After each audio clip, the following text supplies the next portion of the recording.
ধর্ষকের মৃত্যুর আগে ধর্ষী তাকে মৃত্যুবরণ করতে হয়। এটা হচ্ছে আমাদের সোনার বাংলাদেশ। একজন ধর্ষকের জীবনের মূল্যটা এত বেশি যে তাকে ফাঁসির মঞ্চে দাঁড় করা যাবে না। আমরা বাংলাদেশে কয়জন ধর্ষকের নাম জানি যাকে কঠোর থেকে কঠোরতম শাস্তি দেওয়া হয়েছে, যাকে ফাঁসির মঞ্চে দাঁড় করা হয়েছে? আমরা কি আদৌ কেউ জানি না।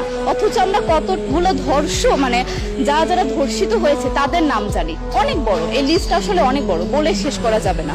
কুমিল্লার তনু, মাগুরার আসিয়া, 2 দিন আগেও কিশোরগঞ্জে 8ম শ্রেণীর একটি ছাত্রীকে বাসা থেকে তুলে নিয়ে ধর্ষণ করা হচ্ছে। বাবার হাতে মেয়ে ধর্ষিত হচ্ছে, ভাইয়ের হাতে বোন ধর্ষিত হচ্ছে। আমরা আসলে নিরাপদটা কোথায়? আমার মনে হচ্ছে আমরা যেন আইয়ামে জাহিলিয়া যুগে চলে গিয়েছি। মাঝে মধ্যে মনে হয় এর থেকেও খারাপ সময় আছি আমরা, কারণ ওই যুগে মেয়েরা অ্যাটলিস্ট সম্মান নিয়ে মৃত্যুবরণ করতে পারত। জন্মের পরপর জ্যান্ত মাটিতে পুঁতে দেওয়া হতো, আর আমাদের ধর্ষণ করে নির্মমভাবে তারপর মৃত্যুবরণ করতে হচ্ছে।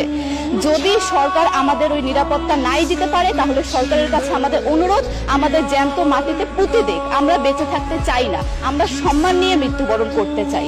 আমরা এই দেশে থাকতে চাই না যে এই দেশে আমাদের কোনো নিরাপত্তা নেই, যে এই দেশে রাস্তা দিয়ে হাঁটলে আমাদের মধ্যে একটা আতঙ্ক কাজ করে, কখন কি না কি হয়ে যায়। আইন উপদেষ্টা বললেন যে ধর্ষকের নাকি ফাঁসি দেওয়া সম্ভব হবে না, তাহলে নাকি নিরীহ মানুষকেও মাঝে মধ্যে ফাঁসির ব্যবস্থা করা, মিথ্যা মামলায় ফাঁসিয়ে দিয়ে ফাঁসির ব্যবস্থা করা হতে পারে। আইন উপদেষ্টার কাছে আমার প্রশ্ন, আল্লাহ না করুক আজকে যদি আপনার কাছের কেউ, আপনার বোন অথবা আপনার স্ত্রী অথবা আপনার মেয়ের সাথে যদি এরকম কোনো কিছু হতো, আপনি কি আসলে এটা বলতে পারতেন যে না, ধর্ষককে ফাঁসি দেওয়া যাবে না? কোনোদিনও পারতেন না। আপনি সবার আগে তার ফাঁসির ব্যবস্থা করতেন, সম্ভব হলে নিজের হাতে মেরে ফেলতেন। তাহলে আমাদের বেলায় কেন এত বৈষম্য? আমরা কি দোষ করেছি? আমরা কি নারী না? আমরাও তো কারো বোন, আমরাও তো কোনো বাবার সন্তান, আমাদেরও তো বেঁচে থাকার অধিকার আছে, তাই না? কিছু হলে মেয়েদের পোশাকের দোষ দেওয়া হয়। আমার কাছে প্রশ্ন, একটা 8 বছরের শিশুর মধ্যে এরকম কি থাকতে পারে যেটা একটা পুরুষকে অ্যাট্রাক্ট করবে, যেটা একটা পুরুষকে সিরিয়াস করবে? সেরকম হলে আসলে ধর্ষণ করা হতো সবসময় প্রাপ্তবয়স্ক মহিলাকে। কিন্তু আমরা আসলে পরিসংখ্যান গবেষণা করলে দেখতে পারি যে ধর্ষক সবচেয়ে বেশি করা হচ্ছে শিশুদেরকে, কিশোরীদের সবচেয়ে বেশি ধর্ষণ করা হচ্ছে। দৃষ্টিভঙ্গি পরিবর্তন করুন, চিন্তা ভাবনা পরিবর্তন করুন, ধর্ষকদের আইনের আওতায় আনুন।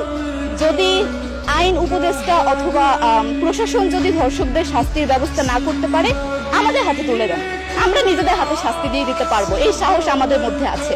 বেঁচে থাকার জন্য আমাদের যতটা কঠিন হতে হবে, আমরা কঠিন হওয়ার জন্য প্রস্তুত আছি। আমরা ফাঁসি চাই, ধর্ষকদের কঠোর থেকে কঠোরতম শাস্তি চাই। যতদিন না পর্যন্ত ফাঁসি দেওয়া হবে, যতদিন না পর্যন্ত ধর্ষকদের শাস্তির ব্যবস্থা করা হবে, আমরা আমাদের আন্দোলন অব্যাহত রাখবো। দরকার হলে আমরা শিক্ষা প্রতিষ্ঠান বন্ধ করে দিব, তবুও আমরা থামবো না। এটাই আমাদের দাবি।